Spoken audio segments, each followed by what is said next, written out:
अर्जुन जी, ये तो मुझे आपसे भी समझना है, ये हरियाणा का चुनाव तो ऐसा हो गया है कि बड़े बड़े राजनीतिज्ञ जिस तरीके की भविष्यवाणी कर रहे थे, वो सारी भविष्यवाणी जो है वो फेल हो गई।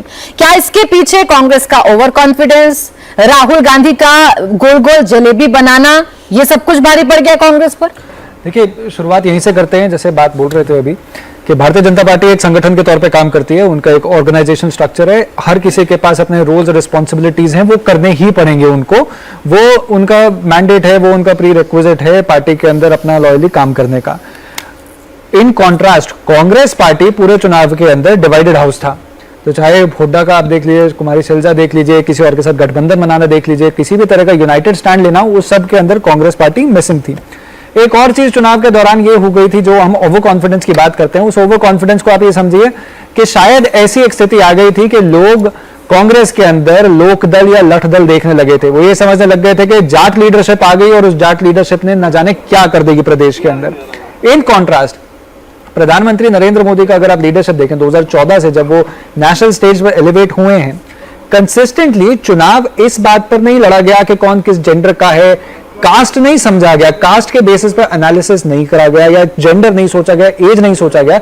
इन सारे मापदंडों को थोड़ा साइड में रखकर अटेम्प्ट ये किया गया कि गुड गवर्नेंस के बेसिस पे, डेवलपमेंट मॉडल के बेसिस पे, डिलीवरेबल्स बेसिस पे, प्रोमिसेस के बेसिस पे। मैनिफेस्टो की बात लीजिए, अगर किसी को रुचि है 2014 का मैनिफेस्टो उठा के देख लीजिए, 2014 का आप हेल्थ ले लीजिए, स्पोर्ट्स ले लीजिए, युवाओं के लिए ले लीजिए, आप कंसिस्टेंटली अगर उन्हें पढ़ेंगे आपको दिखेगा कि वो मैनिफेस्टो को आप समझ सकते हैं, जान सकते हैं कि किन किन मापदंडों पे, किन किन पॉइंटर्स पे काम किया है भारतीय जनता पार्टी ने प्राइम मिनिस्टर मोदी की लीडरशिप के अंदर। वो चीज आप कांग्रेस के किसी भी स्टेट के अंदर भी नहीं देख सकते। फिर उसके बाद एक आता है राहुल गांधी फैक्टर। राहुल गांधी के जो जुमले हैं, जो राहुल गांधी जिस तरह की बातें करते हैं, राहुल गांधी ने जिस तरह से अपने अलग अलग जुमले लेकर आते हैं चुनाव के दौरान पे, वो हरियाणा का इलेक्टोरेट आप बेवकूफ ना समझिए। हरियाणा का इलेक्टोरेट बहुत शार्प है, स्मार्ट है, वो टीवी, वो फेसबुक, सोशल मीडिया सबको देखता है, सब कुछ जानता है।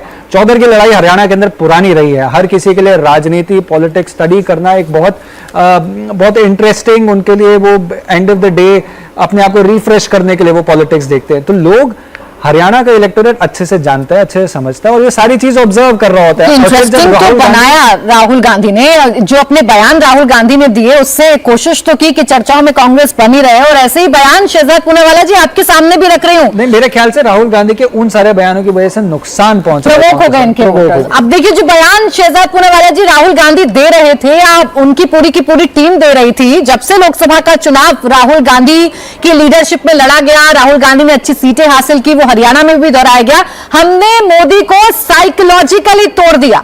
यह बयान राहुल गांधी की तरफ से दिया जा रहा था। यहां तो आपने उनकी सीटों का भ्रम ही तोड़ दिया। देखिए, मुझे लगता है आत्मविश्वास के अलग अलग प्रकार होते हैं। एक होता है धन का आत्मविश्वास, एक होता है बल का आत्मविश्वास। मूर्खता का आत्मविश्वास जो होता है उसके लिए कुछ किया नहीं जा सकता। आप लोग अलग अलग प्रकार के चुनाव का विश्लेषण करते हैं।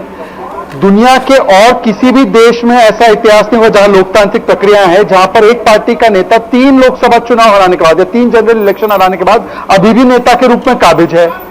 अच्छा, जो मुद्दों पर ये चुनाव लड़ रहे थे, आज तो स्पष्ट है ना कि जवान के मुद्दे पर, नौजवान के मुद्दे पर, किसान के मुद्दे पर, महिला पहलवान के मुद्दे पर बीजेपी जो काम करती है जनता उससे प्रभावित है सकारात्मक रूप से। और तीसरी और आखिरी बात, अभी जयराम रमेश का पीसी चल रहा है, आप देख लीजिए आपके चैनल से इनपुट मंगवा के, वो कह रहे ये तंत्र की जीत है, लोकतंत्र की हार है। प्राची जी, जम्मू कश्मीर में एक बहुत ही सक्सेसफुल चुनाव हुआ है जिसकी पूरी दुनिया एक स्वर में तारीफ कर रही है। ये लोग एक चुनाव हार गए तो ये लोग अपने परिवार को इतना ऊपर रखते हैं कि संवैधानिक व्यवस्थाओं को ही मानने से इनकार कर रहे हैं, बोल रहे कि ये लोकतंत्र की हार है। क्योंकि कांग्रेस हरियाणा हार गई तो ये लोकतंत्र की हार, एनसी जम्मू कश्मीर में जीती तो वो लोकतंत्र की जीत है, तेलंगाना में कांग्रेस जीती वो लोकतंत्र की जीत है, पंजाब में आप जीती वो लोकतंत्र की जीत है, और अगर भारतीय जनता पार्टी हरियाणा में जीती तो वो लोकतंत्र की हार है। ये तो बता दीजिए शहजाद पूनावाला जी, सब पता करने की कोशिश कर रहे हैं कि ऐसा क्या कमाल कर दिया आप लोगों ने आखिरी वक्त पर कि हाथ से जाता हुआ चुनाव आपने मुट्ठी में कस के पकड़ लिया। प्राची जी, मैं आपसे कह रहा हूं कि इसके पीछे एक ही कारण है कि मोदी जो बोलते हैं वो गारंटी पूरी करते हैं। जो वादा उन्होंने सामाजिक जन कल्याण के लिए किया, जो वादा उन्होंने उद्योग को बढ़ाने के लिए किया, विकास के लिए किया, गरीबों के लिए किया, वो मोदी जी ने पूरा किया है। हरियाणा में वुमेन्स की जो सेक्स रेशियो थी, आज वो किस प्रकार से ऊपर बढ़ी है वो देखा है ना हमने। हरियाणा की जीडीपी 6% पे ग्रो होती थी, आज 11% पे ग्रो हो रही है ना। हरियाणा में जिस प्रकार से एमएसपी बढ़ाकर आज तो 24 फसलों पर एमएसपी दी जाएगी, ये किया है ना। ठीक। एमएसपी के विषय में अभी स्वामीनाथन रिपोर्ट के बारे में बताया, हमने किया है ना। ये सारी चीजें हम डिलीवर करते हैं, इसीलिए लोग। और एक बार नोट कीजिए, नो करप्शन का आरोप, एक आरोप 10 साल में करप्शन का, खर्ची लेकिन पर्ची फिर का, भी दामाद आपको दलाल सीएम का नहीं साहब को लगा। तो बदलना ये पड़ा ना, बहुत बड़ी शहजाद पूनावाला उपलब्धि जी। है हरियाणा में। खट्टर साहब को तो बदलना ही पड़ा ना, जब इतना सब कुछ ठीक चल रहा था, तो आखिरी वक्त पर सैनी साहब की एंट्री क्यों करवाई? प्राची जी, इस चैनल पे 5 बजे का शो मीनाक्षी करती थी। मीनाक्षी जी आप दूसरा शो करती है, प्राची आज ये शो करती है। मीनाक्षी को बदला थोड़ी, मीनाक्षी को अलग दायित्व दिया। मीनाक्षी योगा कराती है, सुबह वाह, वो कमाल। 1 का शो भी कराती है। कमाल, तो मीनाक्षी को आप बताया था। राजनीति से जोड़ देते हैं हम लोगों के प्रोफेशन को, कमाल करते हैं शहजाद पूनावाला जी।